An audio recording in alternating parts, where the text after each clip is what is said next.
Hi, and welcome to Urban Worship. I'm Sterling L. Jones IV, and it's a pleasure and honor to have you on my show today. Today's topic is about renewing your mind. And, you know, this week as you go through the week, I just want to encourage you about renewing your mind and changing your mindset. In Romans 12:2, the Bible talks about be ye not conformed to this world, but be ye transformed with the renewal of your mind, that you'll be able to test God's will for you. And how many know that's important to be able to renew your mind? Anytime you go forward in doing a new thing, you have to renew your mind. If you're an athlete, you have to renew your mind, your mindset to get your body ready for the endurance of whatever the perseverance may be with practicing and conditioning and just playing the sport of the game. If you're a doctor, you have to condition your mind to stay up all night and study, or study throughout the weekend and separate yourself. And if we break this verse down, first of all, if you look at the beginning of the verse, it talks about just getting away from the normal patterns of the world.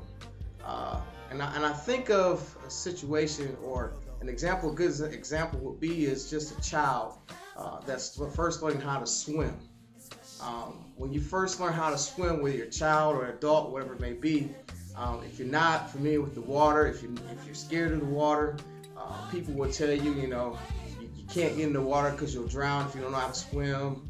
I don't want to get in the water because, I know too many people who drowned and they knew how to swim. But the bottom line is, if you look at this verse, first we have to get away from the thoughts of people and renew our mind, change our mind.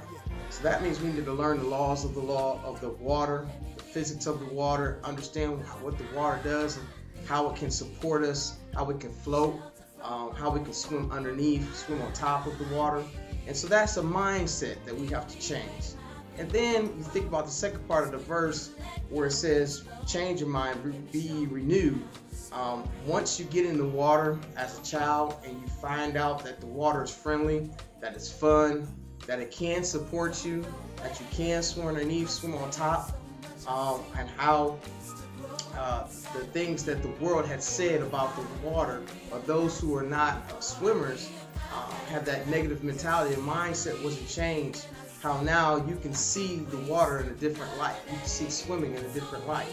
But secondly, more importantly, the third part of the verse where it says that you may be also able to test God's will for you.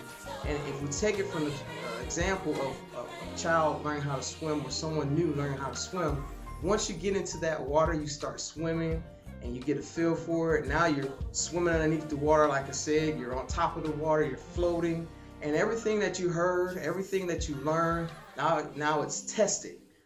And now you're supported by that water, and that water is now something that you can swim in and you have confidence in. And that was all done by not conforming to the world, but renewing your mind and then testing the waters. So this week, as you're going through your daily routine, going through your trials and tribulations, remember, if you are looking to do something to become great, that lawyer, that great musician, that great athlete, to get to that point that you want to be, you have to change your mind, your mindset.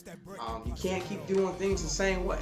And just like in God's will and God's way, in His walk that we have to change our minds as Christians.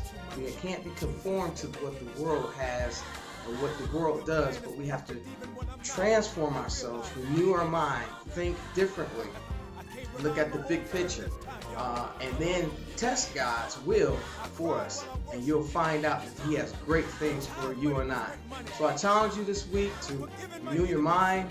I hope that you have a great week. This has been Urban Worship. I'm Sterling L. Jones, and have a great day.